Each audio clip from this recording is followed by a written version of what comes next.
ধাক্কা লাগছে ভাইয়া। আজ 3 দিন হলো সে বাইরে বেরো না, এমনকি আমাদের সঙ্গে পর্যন্ত দেখাও করে না। কারণ কি? আরে কারণ আবার কি? হয়তো বা শরীর খারাপ করেছে। আবার শরীর খারাপ করেছে। জয় গুরু, জয় গুরু।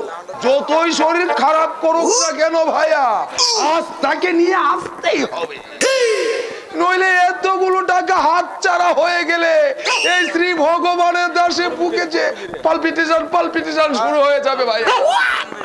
জয় গুরু, জয় গুরু। আরে না না, সেই ভয় তোমার নেই। মিস লাইট যখন আমার হাতে আছে তখন আমরা তাকে নিশ্চয়ই পাবো।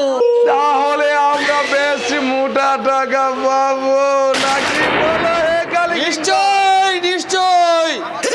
আমাদের সঙ্গে ধীরাজ বাবুর যে কথা হয়েছে সেই কথা যদি সে না রাখে তাহলে ফল উল্টো হবে, আর তাকে পথে বসাতেও এই কালে কি রাজার বুদ্ধির অভাব হবে না। আচ্ছা, যা বলেছো ভাইয়া। তুমি হচ্ছ ভ্রেমমূলের ছাক, মারলে আর রক্ষে নেই। আর এই শ্রী শ্রী ভগবান দাস হচ্ছে কলির শনি, যার দিকে যখন তাকাবে তাকে শেষ না করে পারবে না। জয় গুরু, জয় গুরু। ভগবান দা, অতনুর বাড়ি কেন কি তোমার নজরে পড়েনি? ভাইয়া পড়েছে, যেমন তোমার নজরে পড়েছে ঠিক আমার নজরেও পড়েছে। কাজেই এই বাড়িখানা আমরা ভাগ করে নেব। তারপর অতনুর উপর থেকে রাহু আর শনি কেটে যাবে। তারপর আমি কি করবে? একটা মন্দির তৈরি করে বসে যাব। সে কি মন্দির? হ্যাঁ, মন্দির।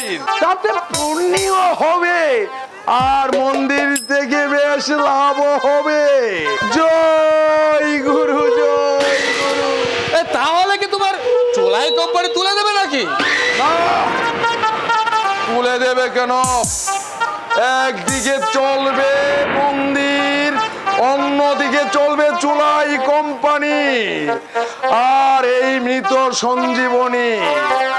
আর পাপ আর পুণ্যি দুটোকে মরু কণ্ড করে কলির জীবকে নরকের পথে এগিয়ে নিয়ে যাওয়ার জন্য এই শ্রী ভগবান দাসের জন্ম হয়েছে।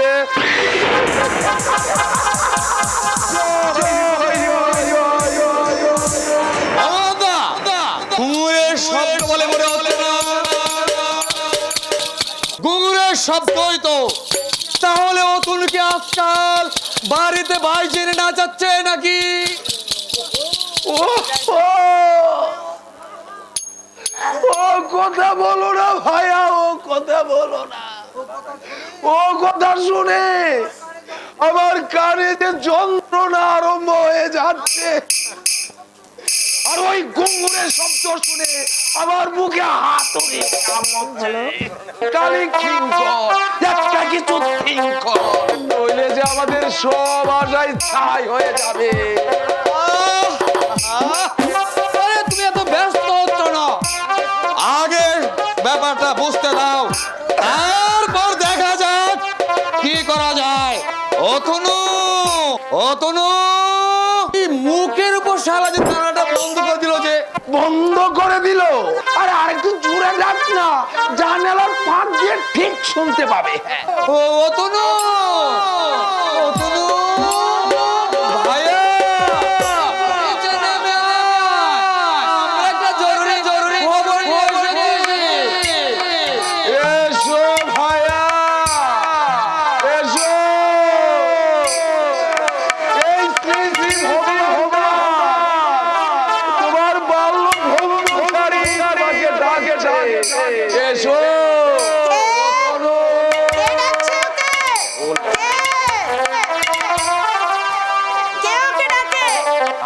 আপনি আমাদের চিনতে পারবেন না।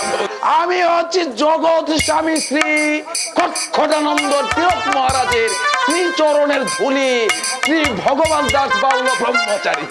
জয় গুরু, জয় গুরু। এখানে কেন এসেছেন? শ্রী শ্রী গুরু নির্দেশে ও তোমাকে তার কাছে নিয়ে যেতে এসেছে। তাই নাকি? আপনার গুরুটি কোন আশ্রমে থাকেন আর দিনে ক বোতল মদ খান? গোবিন্দে থামুন, এখানে কোনো বুঝলে চলবে না। আপনি আমার এখানে কেন এসেছেন? হে আর বলবেন না বৌদি, এই সেই দিন অতনুকে এক মদের দোকানদার টাকা পাবে বলে যা ইচ্ছে তাই বলছিল। আমি অবশ্য সেই পথ দিয়ে যাচ্ছিলাম, দেখে বন্ধুর অপমান সহ্য করতে পারলাম না, তাই টাকা দিয়ে ওর সম্মান রেখেছিলেন। কি করব বলুন, হাজারো বন্ধু তো, পরের হাতে বন্ধুর অপমান কি করে সহ্য করি বলুন। তাই এখন আমি সেই টাকা দিয়ে এসেছেন তাই না? এরকম ভাওতা দিয়ে আর কতদিন চলবেন শুনি? এই বাউতা মানে ভাওতা মানে বুঝেন না? সেদিন যেমন পাওনাদার সেজেছে, আমার গলার হার খুলে নিয়ে এসেছে, তেমনি ভাওতা দিয়ে আবার কিছু বাগিয়ে নিতে, তাই না? বেশ তো, আমার কথা বিশ্বাস না হয় অতনুকে ডাকুন, সত্য মিথ্যা সামনাসামনি প্রমাণ হয়ে যাক। থাক! আর এর কোনো দরকার হবে না। তিনি আপনাদের সামনে আর কোনোদিন আসবেন না। আপনারা দয়া করে তাকে আর ডাকবেন না। আমরা তার কি করেছি? কি করেছে বলতে আপনাদের লজ্জা হওয়া উচিত। আপনারা তাকে উশৃঙ্খল মাতাল করে গড়ে তুলেছেন। মদ আর মেয়ে ছেলে নেশা ধরে দিয়ে তাকে পথের ভিখারি সাজিয়েছেন। যিনি একদিন সত্যিকারে মানুষ হতে পারত, আপনারাই তাকে অমানুষ তৈরি করেছেন। না বৌদি, এ আপনি ভুল বুঝছেন, আমাদের উপর মিথ্যে অভিযোগ। আমরা তার ভালো ছাড়া এই বন্ধ কামনা করি না, কি বলো ভগবান দা? নিশ্চয় নিশ্চয়, তাই তো ভালো করার জন্য শ্রী গুরু নির্দেশে। আবার গুরুর আদেশ। দোহাই আপনাদের, ওই কথাটা বলে আমার স্বামীর মাথাটা খারাপ করে দেবেন না। আমি অনেক কষ্ট করে ঘর বাঁধার স্বপ্ন দেখছি, আপনারা আমার সেই স্বপ্নটা ভেঙে চুরমার করে দেবেন না। ছোট বোনের মতো আপনাদের দুটি পায়ে ধরে অনুরোধ করছি, আর আপনারা এখানে আসবেন না। আপনি কিন্তু আমাদেরকে অপমান করছেন। আর একটা কথা বললে এই ফাটা কাটা রান্না দিয়ে তোদের বলি দেবো শয়তান। কি হলো কালী কিন্তু এখনো দাঁড়িয়ে রইলে যে? বুঝলে কিন্তু চললো আমার রামদা। আর রামদা চালাতে হবে না, আমি যাচ্ছি। তবে হ্যাঁ, তোমাদের অবদ্ধ ব্যবহারের কথা আমার চিরদিন মনে থাকবে। করে নিস, কি সাংঘাতিক শয়তান রে বাবা। একটুখানি দরজা ছেড়ে করে সঙ্গে দেখা করতে গেছি আর অমনি ফাঁকে বাড়ির মধ্যে ঢুকে পড়েছে। ঠাকুরপো, আমার বড় ভয় করছে। কোনো ভয় নেই বৌদি, কোনো ভয় নেই। যুদ্ধে যখন নেমেছি জয় আমাদের হবেই। কিন্তু ওরা যদি আবার আসে? সে চিন্তা তোমাকে করতে হবে না বৌদি, আমি চললাম এই রামদা নিয়ে গেটের সামনে পাহারা দিতে। তুমি যাও, দাদাকে নাচে গানে বুলিয়ে রাখতে চেষ্টা করো। আবার যদি ওরা আসে? তাহলে এই রামদা দিয়ে ওদের বলি দেব। ঠাকুরপো, তুমি? বল মারতে না পারি, পুশ করতে ছাড়বো না। আমিও ছাড়বো না। যার জন্য নাচ শিখেছি, গান শিখেছি, মনের বিরুদ্ধে নির্লজ্জের মতো সেজেছি, যার সামনে দেহকে শুধু ভোগের সামগ্রী বলে তুলে ধরেছি, তাকে ভালো না করা পর্যন্ত আমিও ছাড়বো না।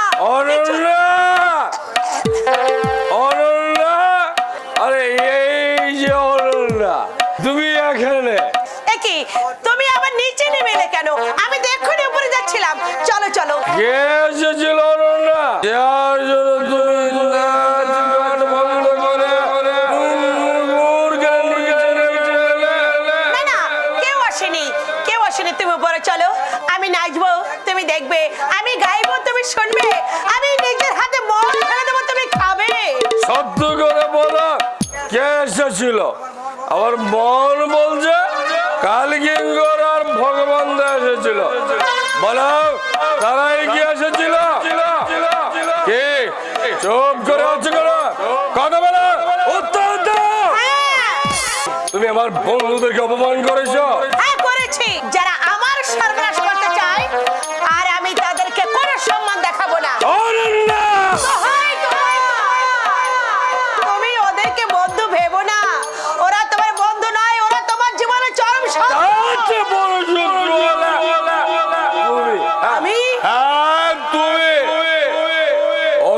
কথার জন্য আজ 3 জন যাবৎ বাড়ি ছাড়া হতে পারে।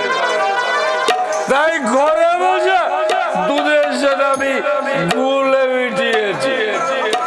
কালী কিঙ্কর আর ভগবান দাস নিশ্চয় মিডনাইটের সংবাদ নিয়ে এসেছিল। তুমি যখন তাদেরকে অপমান করে তাড়িয়ে দিয়েছো, তাহলে তোমার যে শত্রু এই পৃথিবীতে আমার আর কেউ নেই। আবার এখনো তুমি মিডনাইটকে ভুলতে পারো না। কোনদিন আমি বলতেও পারবো না। কেন পারবে না? কোন গুণে সে আমার চেয়ে বেশি গুণী? রূপ কত রূপ আছে না? রূপ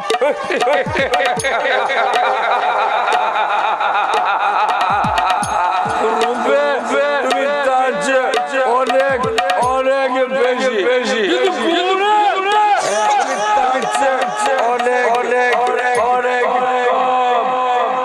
তোমার নাচে আমার জীবন জাগে, তোমার গানে আমার তোমার দমদের গ্লাসে আমার নেশা হয় না। বলো কি করলে তোমার নেশা হবে? আমি তাই করব। বলো কি করলে তোমার নেশা হবে?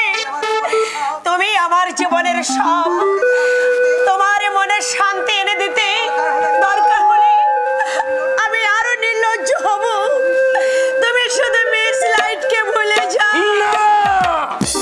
আমি আমি তোমাকে বলে দিতে পারি, কিন্তু ওই মেয়ে লাইনকে কখনো ভুলতে পারবো না।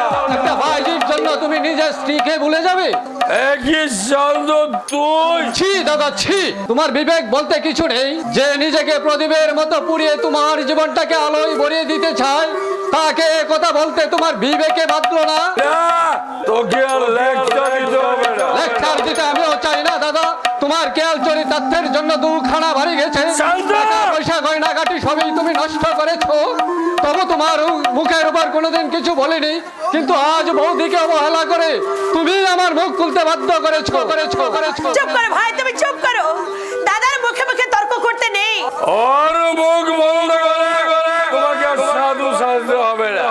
আমি বেশ বুঝতে পেরেছি তোমার দেওয়ার বৌদিতে যুক্তি করে আমাকে ঘরে ঘুরে আটকে রাখতে চাইতে।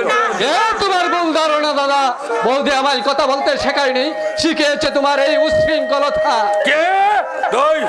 তুই আমার মুখের উপরে এত বড় কথা বলতে পারবি? সেই সময় আজ সমালোচ হয়েছে। কে? ভাই দাদা, আমি তোমার পায়ে ধরে অনুরোধ করে বলছি, শান্তকে শান্ত হয়ে থাকতে দাও। ওই পাপের পথ থেকে তুমি ফিরে এসো। নারায়ণ সাক্ষী রেখে যাকে তুমি বিয়ে করেছো, সেই বৌদির মুখের দিকে তুমি ফিরে চাও। সরঞ্জাম করলে আমাকে যেতে দে। কোথায় যাবে তুমি? মেজ লাইটের কাছে। না, আমি তোমাকে যেতে দেবো না। যেতে দিবি না আমাকে? না, না, না। এর জন্য যদি প্রয়োজন হয়, আমি তোমার হাত পা ভেঙে আটকে রাখবো। কে? এত দূরে গিয়েছি? আচ্ছা, আমিও দেখি তুই আমার কেমন করে হাত পা ভাঙে। দেখি তুই কত বড় সাবানা করেছে। ছাড় বলছে, নইলে তোকে আমি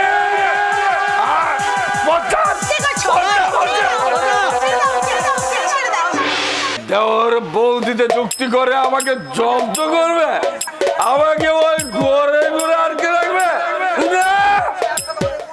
সে আসা তোমাদের কোনোদিন পূর্ণ হবে না। দাদা, কিরে থেমে রইলে কেন? আমাকে আজকে আমার হাত পা ভাই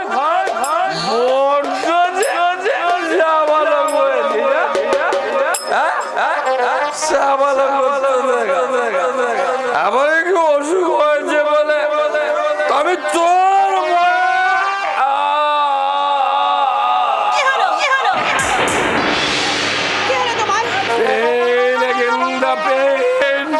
আবার সেই যন্ত্রণা শুরু হয়েছে। ও কি যন্ত্রণা!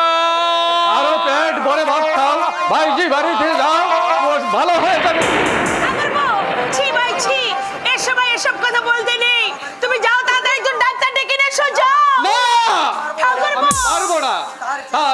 যন্ত্রণায় চটপট করুক আর আমি দাঁড়িয়ে দাঁড়িয়ে তাই দেখি ও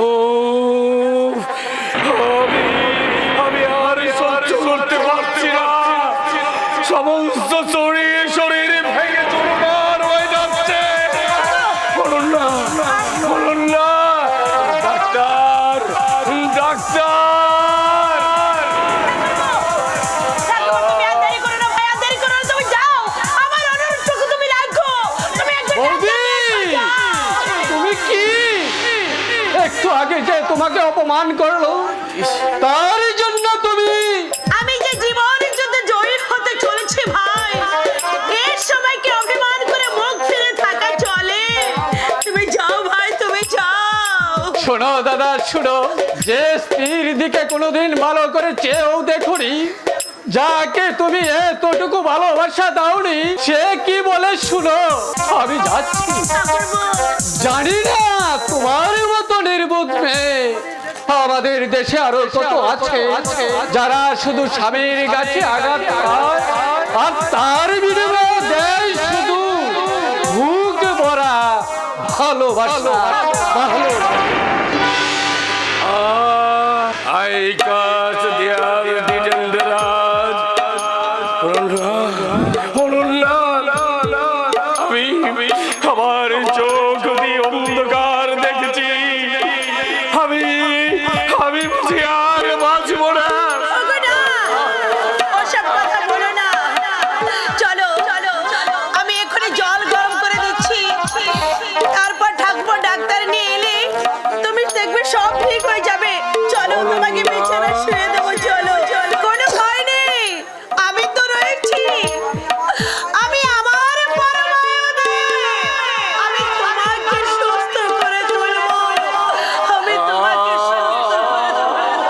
একই যন্ত্রণা